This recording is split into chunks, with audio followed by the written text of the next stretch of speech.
who would win in a war between the Mongols and the Romans? While it's a fascinating question, it's also a tough one to answer. Comparing the Mongols and the Romans on the battlefield is tricky since these two empires existed in completely different eras. But to try to answer the question, let's look at each empire at the height of its power. The Roman Empire reached its peak in 117 in the Common Era during the reign of Emperor Trajan, when Rome controlled most of the known world. Meanwhile, the Mongol Empire wouldn't rise until over 1,000 years later, around the 13th century. That means we're dealing with two military forces separated by a massive time gap, with very different technologies and strategies. So, to explore this matchup, we need to take a close look at each side's strengths and how the circumstances of their eras would shape the conflict. When we think of the Romans, the first thing that comes to mind is the Roman legion, undoubtedly the greatest military force of its time. Roman legionaries were extremely well trained to fight in tightly organized formations. They didn't just fight well, they worked as a team, which gave them a huge advantage in battle.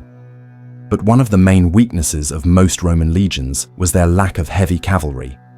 The Roman army only started developing heavy cavalry units during the reign of Emperor Hadrian in 130 in the Common Era, mainly to face Eastern powers like the Sassanids and Parthians.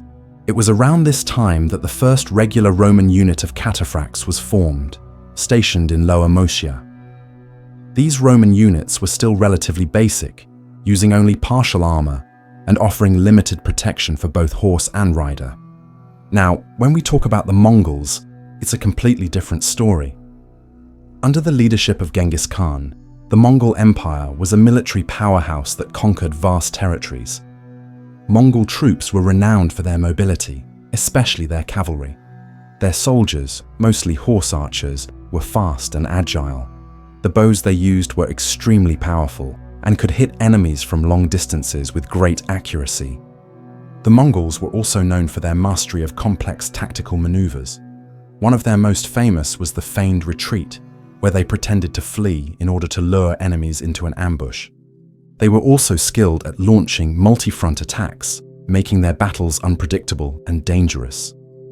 The speed of their troops and their ability to strike from afar gave them a massive advantage over enemies who lacked similar mobility.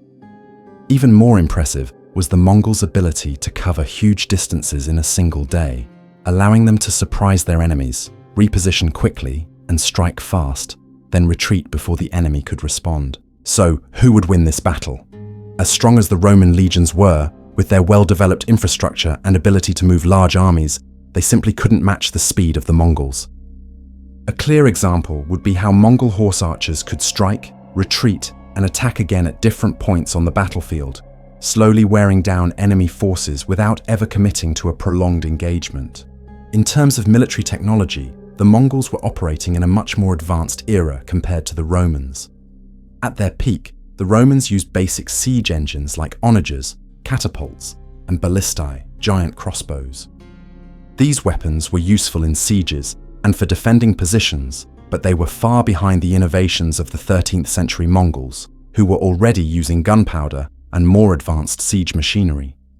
To understand the vast difference between these two forces, imagine a medieval warrior with a sword and shield facing off against a modern soldier with a firearm.